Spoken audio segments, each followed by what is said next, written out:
ചെമ്പനീർ പൂവിന്റെ latest episode review ആണ് പറയുന്നത്. അങ്ങനെ സച്ചി രേവതിയോട് പറഞ്ഞിട്ട്, രേവതി, ഞാൻ കുടിച്ചിട്ട് വണ്ടി ഓടിച്ചിട്ടില്ല. ഇത്ര കാലം നീ എന്റെ കൂടെ ജീവിച്ചതല്ലേ, അതുകൊണ്ട് ഞാൻ നിന്നോട് കള്ളം പറയുമെന്ന് നിനക്ക് തോന്നുന്നുണ്ടോ എന്നൊക്കെ ചോദിക്കാട്ടോ സച്ചി. അന്നേരം രേവതി പറഞ്ഞിട്ട്, നിങ്ങൾ എന്റെ അനിയന്റെ കഴി ഒടിച്ചു, എന്നിട്ട് നിങ്ങൾ അത് ചെയ്തില്ല എന്ന് നിങ്ങൾ എന്നോട് പറഞ്ഞതല്ലേ. നിങ്ങൾ എന്നോട് ചെറുതായിട്ട് കള്ളം പറയാറുണ്ട്, അതുകൊണ്ട് ഇതും ഞാൻ വിശ്വസിക്കൊന്നുമില്ല സച്ചിയേട്ടാ. അങ്ങനെ രേവതി അവിടെ നിന്നങ്ങ് പോയതിനു ശേഷം തന്റെ കൂടെ നിൽക്കുന്ന രണ്ട് ചേച്ചിമാരോട് ഈ ഒരു കാര്യം പറയുന്ന സമയത്ത് തന്നെ ആ ചേച്ചിമാര് രേവതിയോട് പറഞ്ഞിട്ട്, മോളെ, നിന്റെ ഭർത്താവ് ഒരു മുഴുക്കുടിയനാണെന്ന കാര്യം ഇവിടെ എല്ലാവരും പറയാൻ തുടങ്ങി. അങ്ങനെയൊക്കെ പറയുന്ന സമയത്തിന് അപമാനപ്പെടുന്നത് മോളല്ലേ.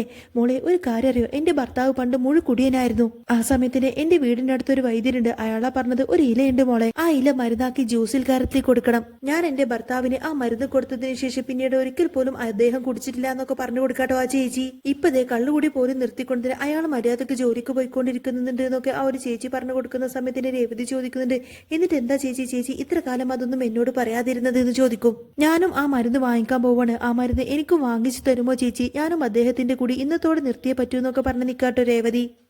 അല്ല ചേച്ചി, ഒരു പക്ഷേ ഈ മരുന്ന് കുടിച്ചാൽ അദ്ദേഹത്തിനൊന്നും സംഭവിക്കില്ലല്ലോ എന്നിങ്ങനെ രേവതി ചോദിക്കുന്ന സമയത്തിന് ആ ചേച്ചി പറയുന്നത്, ഇല്ല മോളെ, ഒന്നും സംഭവിക്കില്ല.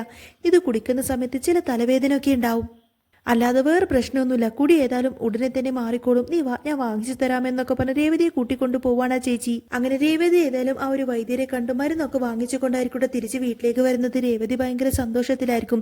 രേവതി മാംഗോ ജ്യൂസ് ഒക്കെ ഉണ്ടാക്കുന്നുണ്ട്. എന്നിട്ട് ഇങ്ങനെ ചിന്തിക്കുന്നുണ്ട്, സച്ചിയേട്ടൻ വരുമ്പോഴേക്കും അദ്ദേഹത്തിന് ഇത് മാംഗോ ജ്യൂസിൽ കലക്കി കൊടുത്തേക്കാം. അങ്ങനെ മാംഗോ ജ്യൂസ് ഉണ്ടാക്കിയതിന് ശേഷം ആ ഒരു വൈദ്യര് കൊടുത്ത പൊടിയും കൂടി അതിലേക്ക് കലക്കിയിട്ട് നല്ലോണം അങ്ങനെ മിക്സ് ചെയ്യുന്നുണ്ട്. എന്നിട്ട് ഇങ്ങനെ മനസ്സിൽ ചിന്തിക്കുന്നുണ്ട്, ഇത് കുടിക്കുന്നതോടുകൂടി തന്നെ അദ്ദേഹത്തിന്റെ കള്ളുകൂടി ഇതോടുകൂടെ പൂർണ്ണമായിട്ടും നിൽക്കും. സച്ചിയേട്ടനെ കുടി നിർത്തിയാൽ പിന്നെ ഏതായാലും ഞങ്ങൾക്ക് രണ്ടുപേർക്കും ഇനി ജീവിതകാലം മുഴുവൻ സന്തോഷിച്ച് ജീവിക്കാമെന്നിങ്ങനെ ചിന്തിച്ചോണ്ട് നിൽക്കുന്ന സമയത്തായിരിക്കട്ടോ രേവതിയുടെ ഫോണിലേക്ക് ഒരു കോള് വരുന്നത്. രേവതിയുടെ ഫോണിലേക്ക് കോള് വരുന്ന സമയത്തിന് റേഞ്ച് ഇല്ലാത്തത് കൊണ്ട് ആ ഒരു കോൾ അറ്റൻഡ് ചെയ്യാൻ വേണ്ടിയിട്ട് ജ്യൂസ് എല്ലാം മേശപ്പുറത്ത് വെച്ചുകൊണ്ടായിരിക്കട്ടെ രേവതി കോൾ അറ്റൻഡ് ചെയ്യാൻ വേണ്ടിയിട്ട് കിച്ചണിലേക്ക് പുറത്തേക്ക് പോകുന്നത്.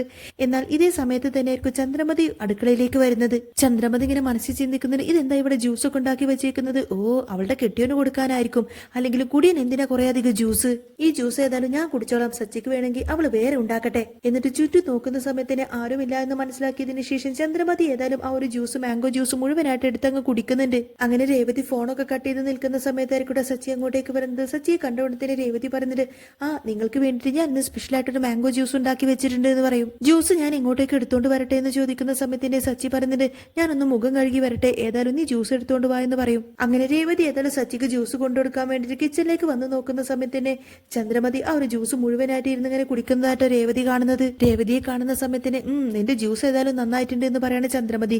അപ്പോൾ രേവതിക്ക് അങ്ങ് ദേഷ്യം വരാണ്. രേവതി പറയുന്നത്, ആ ജ്യൂസ് ഞാൻ നിങ്ങൾക്കുണ്ടാക്കിയതൊന്നുമല്ല, അത് ഞാൻ എന്റെ സച്ചേട്ടനുണ്ടാക്കി വെച്ചതായിരുന്നു എന്ന് പറയും. അന്നേരം ചന്ദ്രമതി പറയുന്നത്, അതിരി, അതൊക്കെ എനിക്ക് മനസ്സിലായി, നീ നിന്റെ ഭർത്താവിനുണ്ടാക്കി വെച്ചതല്ലേ, ഇനി അവന് വേണമെങ്കിൽ നീ ആദ്യമൊക്കെ ഉണ്ടാക്കി കൊടുക്കാൻ നോക്ക്, അല്ലെങ്കിൽ പിന്നെ ഇതിന് പകരം അവന് നല്ല മദ്യവും വാങ്ങിച്ചു കൊടുക്കടി, പോടി അവിടെ നിന്നൊക്കെ പറഞ്ഞുകൊണ്ടതിന് ചന്ദ്രമതി ദേഷ്യപ്പെട്ട അവിടെ നിന്ന് അങ്ങ് പോവും. എന്നാൽ ചന്ദ്രമതിയാണ് ഒരു ജ്യൂസ് മാറി കുടിച്ചത് എന്നൊക്കെ മനസ്സിലായിക്കൊണ്ടതിന് രേവതിക്ക് അങ്ങ് വല്ലാതായിരിക്കും. രേവതി ഇങ്ങനെ മനസ്സിൽ ചിന്തിക്കുന്നത്, ഈശ്വര, സച്ചിയേട്ടന് പകരം അമ്മയാണല്ലോ ആ ജ്യൂസ് കുടിച്ചത്, ഇനിയിപ്പോ അമ്മയ്ക്ക് എന്തെങ്കിലും സംഭവിക്കോ, എന്തെങ്കിലും സംഭവിച്ചാൽ പിന്നെ ഞാനാണ് ജ്യൂസിൽ അത് കലർത്തിയതെന്ന് പറഞ്ഞു കഴിഞ്ഞാൽ പിന്നീട് അത് ഭയങ്കര പ്രശ്നമായിരിക്കുമല്ലോ. ഈശ്വര, ഇനി എന്തെങ്കിലും പ്രശ്നമുണ്ടാവോ എന്നൊക്കെ ചിന്തിച്ചുകൊണ്ട് തന്നെ രേവതിക്ക് ഭയങ്കര ടെൻഷനായിരിക്കും. എന്നിട്ട് മരുന്ന് തന്ന ചേച്ചിയോട് തന്നെ ചോദിച്ചേക്കാം എന്നൊക്കെ ചിന്തിച്ചുകൊണ്ട് തന്നെ രേവതി ഏതായാലും ആ ഒരു മരുന്ന് തന്ന ചേച്ചിക്ക് ഫോൺ ചെയ്യുന്നുണ്ട്. അങ്ങനെ കുറെ അധികം കോൾ ചെയ്യുന്നുണ്ടെങ്കിൽ പോലും ചേച്ചി കോൾ അറ്റൻഡ് ചെയ്യുന്നില്ല. അതോടുകൂടി തന്നെ രേവതിക്ക് ആകെ ടെൻഷനാവാണ്.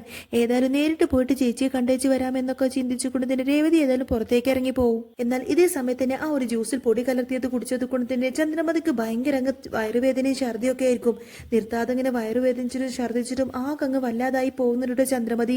ഇതും കണ്ടുകൊണ്ട് തന്നെ രവീന്ദ്രൻ ഇങ്ങനെ ചോദിക്കുന്നത്, എന്നാലും ഈ ചന്ദ്രക്ക് ഇത് എന്ത് പറ്റിയതാ, എന്താ ചന്ദ്രൻ നിനക്ക് പറ്റിയത് എന്ന് ചോദിക്കുന്ന സമയത്തിന്, അറിയില്ല രവിയേട്ടാ എന്നൊക്കെ പറഞ്ഞ് ആകെ വിഷമിച്ച് ക്ഷീണിച്ചുകൊണ്ട് തന്നെ അവിടെ ഇങ്ങ് കിടന്നു പോവാട്ടോ ചന്ദ്ര. എന്നാൽ ഇതേ സമയത്തിന് ചച്ചി അങ്ങോട്ടേക്ക് വന്നിട്ട് ചന്ദ്രമതിയെ തൊട്ടു നോക്കിക്കൊണ്ട് തന്നെ പറഞ്ഞിട്ട്, അച്ഛാ, നല്ല പനിയുണ്ട് അമ്മക്ക്, ഹോസ്പിറ്റലിലേക്ക് പോവാനുള്ള ടൈമൊന്നുമില്ല, അടുത്ത ക്ലിനിക്കിൽ പോയിട്ട് ഞാൻ മരുന്ന് കൊണ്ടുവരാമെന്നൊക്കെ പറയും. അങ്ങനെ സച്ചി ഏതായാലും മരുന്ന് കൊണ്ടുവരാൻ വേണ്ടിയിട്ട് അവിടെ നിന്നങ്ങ് പോവാട്ടോ. ഇതേ സമയത്തിന് രേവതി ഏതായാലും ആ ഒരു ചേച്ചിയുടെ അടുത്തേക്ക് എത്തിയിട്ടുണ്ടാവും.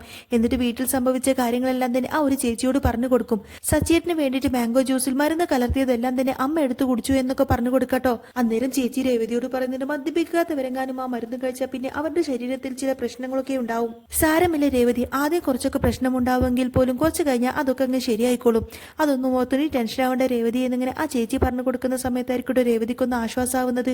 അങ്ങനെ ചന്ദ്രമതിക്ക് ഒട്ടും വയ്യ എന്ന് രവീന്ദ്രൻ വിളിച്ചു പറഞ്ഞത് കൊണ്ട് തന്നെ സച്ചി മരുന്ന് വാങ്ങിക്കുന്നതിന് പറഞ്ഞ് ഡോക്ടറെ അങ്ങോട്ടേക്ക് വിളിച്ചു വരുത്തുന്നുണ്ട്. അങ്ങനെ ചന്ദ്രമതിയെ ചെക്ക് ചെയ്തതിന് ശേഷം ഡോക്ടർ വന്നിട്ട് ചന്ദ്രമതിയെ ഇഞ്ചക്ഷനൊക്കെ വെച്ചു കൊടുക്കും. എന്നാലും ചന്ദ്രമതിക്ക് ഒട്ടും വയ്യാതെ ഭയങ്കര കരച്ചിലായിരിക്കട്ടോ. ആ സമയത്തിന് രവീന്ദ്രൻ പറഞ്ഞിട്ട്, ചന്ദ്ര ഡോക്ടർ പറഞ്ഞത് നീ കേട്ടില്ലേ, എല്ലാം ശരിയായിക്കോളുമെന്ന്, നീ ഇങ്ങനെ പേടിക്കാതെ എന്ന് പറയുന്ന സമയത്തിന് ചന്ദ്രമതി പറഞ്ഞിട്ട്, കുറച്ചു നേരം കൊണ്ട് ഞാൻ ആകെ പേടിച്ചു പോയി. കുറച്ചു നേരത്തേക്ക് എന്റെ ജീവൻ തന്നെ അങ്ങ് പോയി രവിയേട്ടാ. പുറത്തുനിന്ന് ഞാനൊരു ഭക്ഷണം പോലും കഴിച്ചില്ല. പിന്നെ എന്തുകൊണ്ടായിരിക്കും എനിക്ക് ഇങ്ങനെയൊക്കെ സംഭവിച്ചത്? ഇതേ സമയത്തായിരിക്കും രേവതി പുറത്തുനിന്ന് തിരിച്ചു വരുന്നത്. എന്നിട്ട് നടന്ന സംഭവങ്ങളെല്ലാം തന്നെ രേവതി ഇങ്ങനെ തുറന്നു പറയും. ഞാൻ ആ മാംഗോ ജ്യൂസ് സച്ചിയേട്ടന് വേണ്ടിയിട്ട് സ്പെഷ്യലായിട്ട് ഉണ്ടാക്കിയതായിരുന്നു. അത് സച്ചിയേട്ടന്റെ കുടി നിർത്താൻ വേണ്ടിയിട്ട് ഉണ്ടാക്കിയ മാംഗോ ജ്യൂസിൽ ഞാൻ ഒരു പൊടി കലർത്തിയിട്ടുണ്ടായിരുന്നു എന്നൊക്കെ ഇങ്ങനെ പറയുന്നത് കേൾക്കുന്ന സമയത്തിന് ചന്ദ്രക്ക് അങ്ങ് ദേഷ്യം വരും. ചന്ദ്ര ചോദിക്കുന്നുണ്ട്, എടി മഹാഭാബി, അപ്പോൾ നീ മനഃപൂർവ്വം എന്നെ കൊല്ലാൻ വേണ്ടിയിട്ട് ചെയ്തതാണല്ലേ എന്ന് ചോദിക്കും. ഇവൾ മനഃപൂർവ്വം എനിക്ക് തരാൻ വേണ്ടിയിട്ട് അതിൽ വല്ല വിഷം കലർത്തി വെച്ചതായിരിക്കും.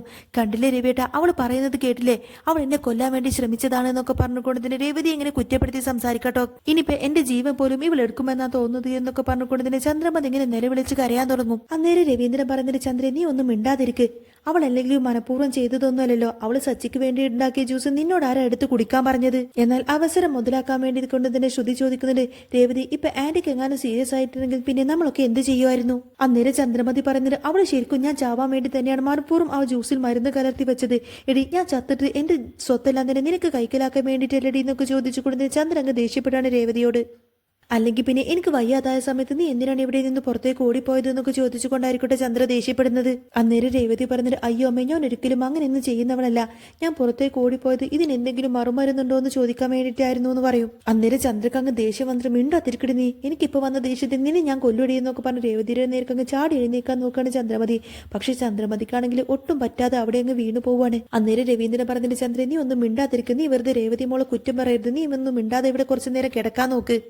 നിന്റെ ശരീരം അനക്കരുത് എന്ന് ഡോക്ടർ പറഞ്ഞതല്ലേ, നിനക്കിപ്പോ റെസ്റ്റ് അത്യാവശ്യമാണ്. ഇവിടെ രേവതി മോളുടെ ഭാഗത്ത് യാതൊരു തെറ്റുമില്ല. ഇതൊക്കെ കണ്ടിട്ടെങ്കിലും ഇനി സച്ചി അവന്റെ കുടിയൊന്ന് ഉപേക്ഷിക്കട്ടെ എന്നൊക്കെ പറഞ്ഞ് നിൽക്കുമായിരിക്കട്ടോ രവീന്ദ്രൻ. എന്നാൽ ചന്ദ്രമതിക്ക് ഒട്ടും വയ്യ എന്ന് മനസ്സിലാക്കിക്കൊണ്ട് തന്നെ രേവതി ഏതായാലും കുറച്ച് പൊടിയേരി കഞ്ഞി ഉണ്ടാക്കിക്കൊണ്ട് തന്നെ ചന്ദ്രമതിയുടെ അടുത്തേക്ക് കൊണ്ടുവന്ന് കൊടുക്കുകയാണ്.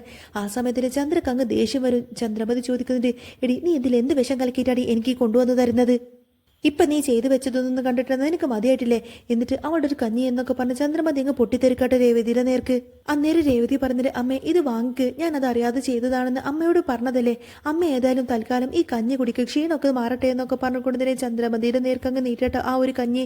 എന്നാൽ അത് കാണുന്ന സമയത്തിന് ചന്ദ്രമതിക്ക് അങ്ങ് ദേഷ്യം വരികയാണെന്ന് മാത്രമല്ല ആ ഒരു കഞ്ഞിപ്പാത്രം നേരെ അങ്ങ് തട്ടിത്തെറിപ്പിക്കും. എന്നിട്ട് രേവതിയോട് പറഞ്ഞിട്ട്, മതിയാക്കിയിട്ട് നിന്റെ ഈ അഭിനയമൊക്കെ, നീ ഇത് മനഃപൂർവ്വം ചെയ്തതാണെന്ന് മനസ്സിലാക്കാനുള്ള സാമാന്യ ബുദ്ധിയൊക്കെ എനിക്കുണ്ടടി. ഇത് കാണുന്ന സമയത്തിന് രവീന്ദ്രൻ അങ്ങ് ദേഷ്യപ്പെടുന്ന സമയത്തിന് ചന്ദ്രമതി പറഞ്ഞിട്ട്, അവൾ ഉണ്ടാക്കിയ ഒരു പച്ചവെള്ളം പോലും എനിക്ക് വേണ്ട രവിയേട്ടാ, അവളുടെ കൈകൊണ്ട് ഇനി ഞാൻ പച്ചവെള്ളം പോലും വാങ്ങിക്കാൻ നിൽക്കുന്നില്ല. എന്നാൽ ഇത് കേൾക്കുന്ന സമയത്തിന് രേവതിയും വിട്ടുകൊടുക്കുന്നില്ല. രേവതി പറഞ്ഞിട്ട്, അതൊക്കെ ഇനി അമ്മയുടെ ഇഷ്ടം, ഇനി അമ്മക്ക് കഞ്ഞി വേണമെങ്കിൽ കിച്ചണിൽ വന്ന് എടുത്തേക്ക്. ഇനി ഏതായാലും കിച്ചണിൽ വേറെ കഞ്ഞിയൊന്നും ഇരിക്കുന്നില്ല. എനിക്ക് ഏതായാലും നന്നായിട്ട് വിശക്കുന്നുണ്ട്, ഞാൻ ഭക്ഷണം കഴിക്കാൻ പോവാണ്.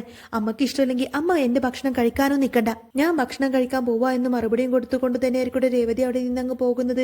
ഇതെല്ലാം കേൾക്കുന്ന സമയത്തിന് ചന്ദ്രമതിക്ക് ഭയങ്കര അങ്ങ് ദേഷ്യം വന്നിട്ട് രേവതി ഇങ്ങനെ നോക്കി നിൽക്കുന്നതും കാണിച്ചുകൊണ്ടാണ് എപ്പിസോഡ് പൂർണ്ണമാവുന്നത്. അപ്പോൾ നിങ്ങൾക്ക് ഈ ഒരു ചാനൽ ഇഷ്ടമാവുകയാണെങ്കിൽ സബ്സ്ക്രൈബ് ചെയ്യാനും സപ്പോർട്ട് ചെയ്യാനൊന്നും മറക്കല്ലേ.